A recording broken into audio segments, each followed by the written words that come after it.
Yes sir. देखिए question है, ये एनसीईआरटी आरडी में भी दिया हुआ है, आरडी में भी है question. Z1 Z2 Z3 up to Zn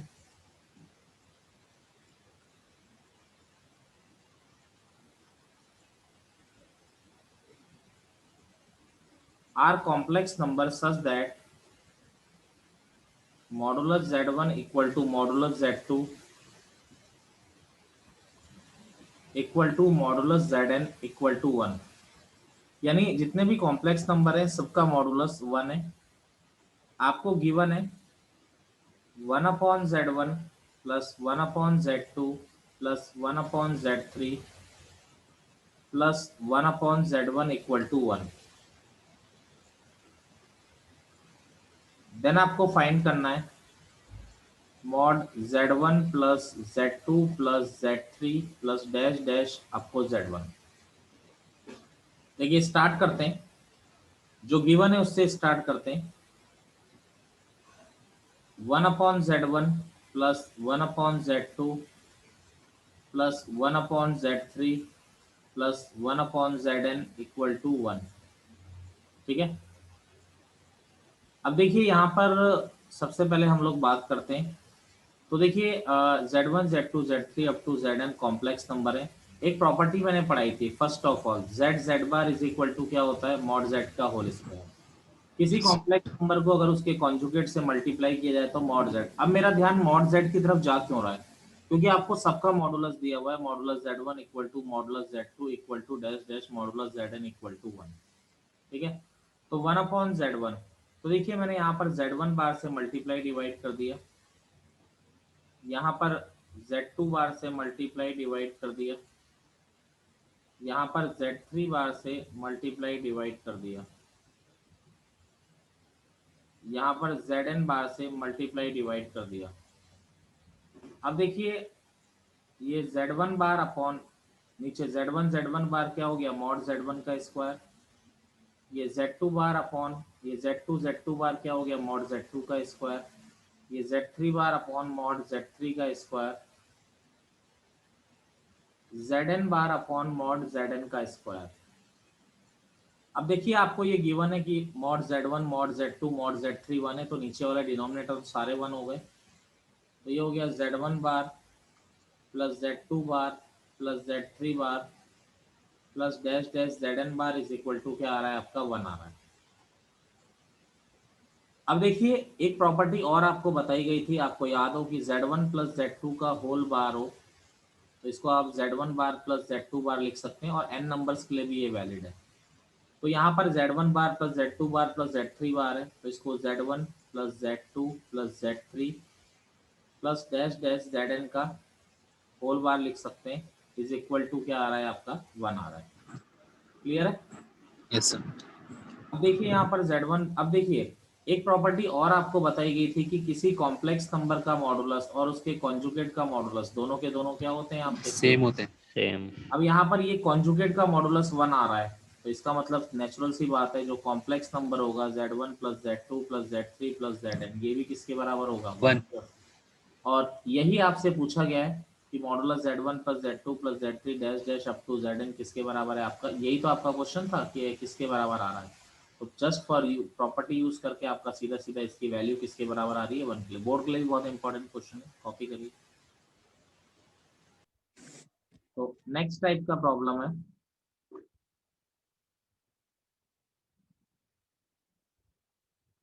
if mod Z1 equal to 2 mod Z2 equal to 3 mod Z3 equal to 4 and आपको दिया हुआ है 2Z1 plus 3Z2 plus 4Z3 equal to 4,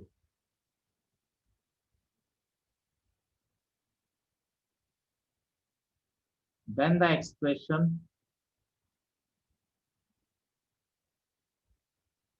8Z2Z3 plus 27 Z3Z1 plus 64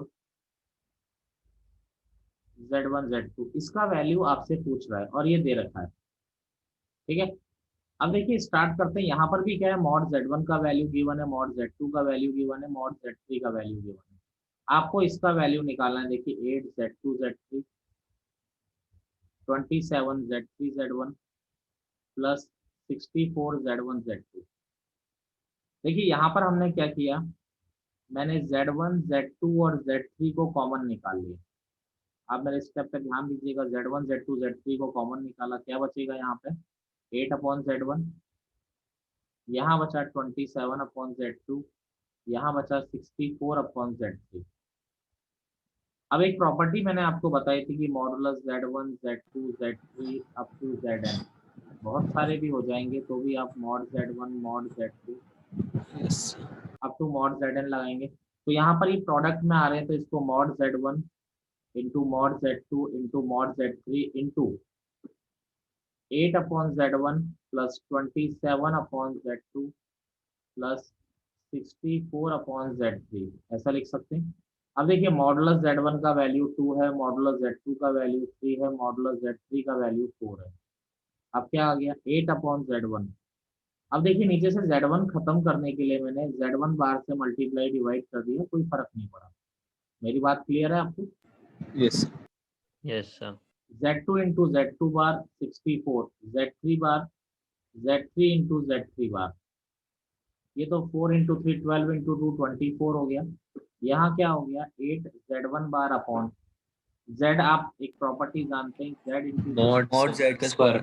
बिल्कुल, mod Z1 का square होगा और mod Z1 कितना है 2, तो 2 का स्क्वायर कितना हो जाएगा 4। 27Z2 बार, यहाँ Z2 बार यानी मॉड Z2 का स्क्वायर, मॉड Z2 कितना है आपका 3, 27 3 का square 9 plus 64Z3 bar upon mod Z3 बार क्या हो गया मॉड Z3 का स्क्वायर, तो मॉड Z3 कितना है 4, यानी 4 का स्क्वायर कितना हो गया 16। एनी प्रॉब्लम यहाँ तक? No sir. No sir. चलिए अब इसके बाद बात करते हैं आगे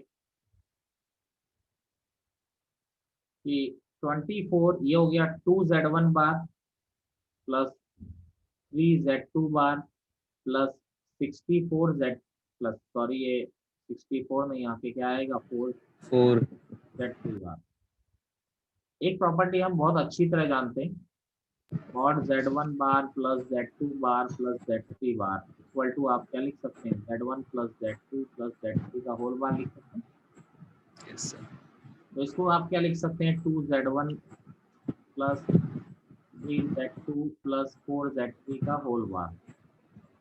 अगली नेक्स्ट प्रॉपर्टी क्या है, कॉम्प्लेक्स नंबर हो या उसके कॉन्जुगेट का मॉडुलस हो सेम ही होता है।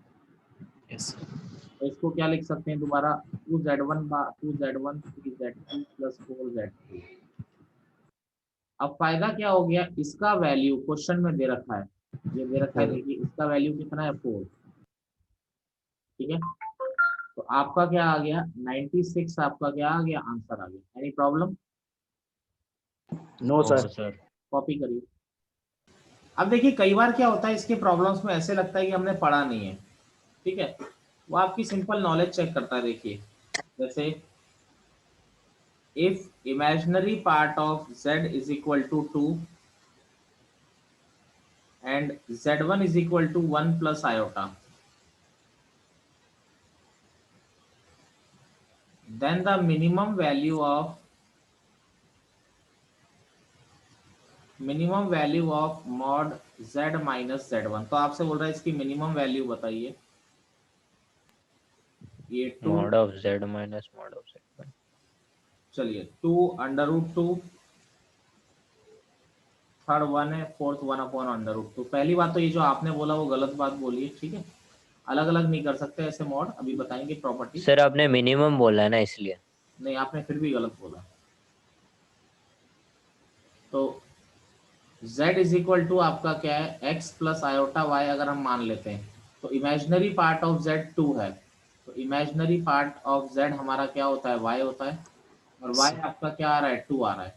तो इट मीन्स कॉम्प्लेक्स नंबर क्या हो गया x प्लस 2 आयोटा हो गया, और z1 आपको गिवन है 1 प्लस आयोटा, ठीक है। तो मॉड z माइनस z1 अगर निकालते हैं तो x plus 2 iota minus 1 minus iota, तो ये हो गया x माइनस 1 प्लस आयोटा। देखिए मॉड ये रियल पार्ट है, ये इमेजिनरी पार्ट है, तो मॉड कैसे निकालते हैं? X square. Under root of real part का स्क्वायर प्लस इमेजिनरी पार्ट का स्क्वायर। ठीक है, अब देखिए आपका mod of x under root of x minus 1 का स्क्वायर प्लस 1 का स्क्वायर, तो आपको mod of z minus z1 का मिनिमम वैल्यू निकालना है, यानी आपको क्या निकालना है? Under root of x minus 1 का होल स्क्वायर प्लस 1। ये मिनिमम कब होगा? जब ये 0 हो जाएगा, यही तो बढ़ा रहा है वैल्यू को, तो यानी कि मिनिमम वैल्यू कब आएगी आपकी? X minus 1. जब ये 0 हो जाए, तो 0 प्लस 1 यानी मिनिमम वैल्यू आपकी इसकी कितनी हो जाएगी? 1। ये क्लियर है आप लोगों को? क्या बोला मैंने? Yes sir. बेटा ये x माइनस, देखो आप एक कॉमन सेंस वाली बात देखो, अगर ऐसा है तो बेटा ये तो वैल्यू को बढ़ा रहा है ना हमेशा, क्योंकि ये एक पॉजिटिव Yep. नंबर है, तो आपको Yes. आपको मिनिमम होने के लिए इसको तो 0 करना पड़ेगा ना, Yes sir. तो मिनिमम वैल्यू आपकी क्या होगी? 1 होगी। नोट करिए इसको। तो क्वेश्चन है हमारा,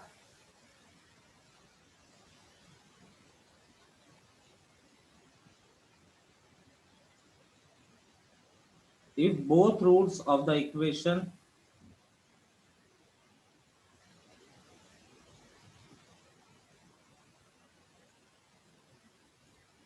ax square plus bx plus c is equal to 0, यहाँ पर दिया हुआ है कि ए बी सी जो है ऑल रियल नंबर माइनस 0, ये आपसे बोल रहा है आर नॉन रियल, यानी इसके रूट्स जो है नॉन रियल है। ठीक है,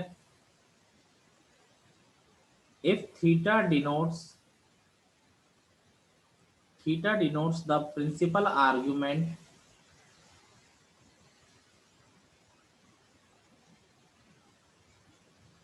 theoretical question है, principal argument of the complex number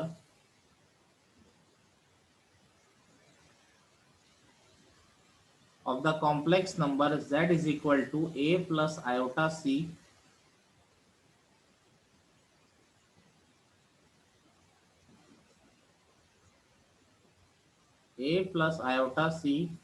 then which of the following